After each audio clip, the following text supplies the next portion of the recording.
Night 8:30 అయింది. నాకు అక్కడ పాండీ బజార్లో ఒక చిన్న హోటల్లో మంత్లీ టికెట్ ఉండేది.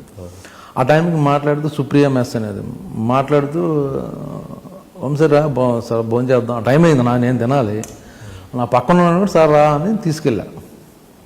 భోజనం చేసి యాక్చువల్గా అది విధి ఏదో అంటారు చూడండి, ఆ టైంకి తనకు భోజనం చేసి 2 days అయిందండి కృష్ణవంశీ భోజనం చేసి. ఇంకా నెక్స్ట్ డే మార్నింగ్ కుదరట్లేదు, ఇంక వెళ్ళిపోదాం ఇంటికని డిసైడ్ అయ్యాడు. ఆ విషయం నాకు తెలియదు. తెలిసి అయ్యో భోజనం చేయలేదు నువ్వు దా నేను పెడతానన్న ఉద్దేశంలో కాదు, మామూలు జనరల్ క్యాజువల్గా అతను మనసులో ఉంచేసుకున్నాడు నాకు భోజనం పెట్టాడని. గ్రేట్. సో దాని గురించి నాతో అంత పెద్ద సినిమా తీసాడు అది. గ్రేట్.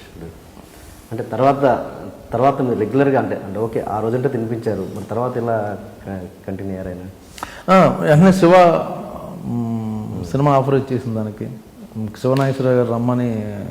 సో వర్క్ దొరికిపోయింది వెంటనే ఇమ్మీడియట్గా, ఇంచుమించు అదే వీక్లో సంథింగ్. Okay okay.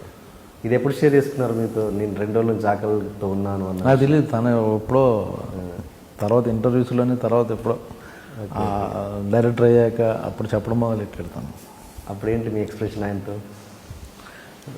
పర్టికులర్ ఏం లేదండి. నేను ఇప్పుడు ఏదో యాక్చువల్గా ఇప్పుడు టు బి ఫ్రాంక్ భోజనం పెడితే మీకు భోజనం పెట్టాను, మీరు రిటర్న్ ఇవ్వాలంటే నాకు 5 star హోటల్కి తీసుకెళ్ళి భోజనం పెడతారు తప్పించి 3 కోట్లు పెట్టి సినిమా తీయరు. You want to give it back.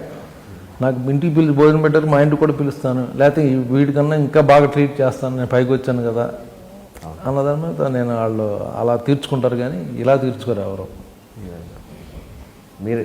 మీరు కృష్ణవంశీ గారికి రుణం తీర్చుకునే పరిస్థితులు ఉన్నారా? లేదండి, మీరే ఇప్పుడు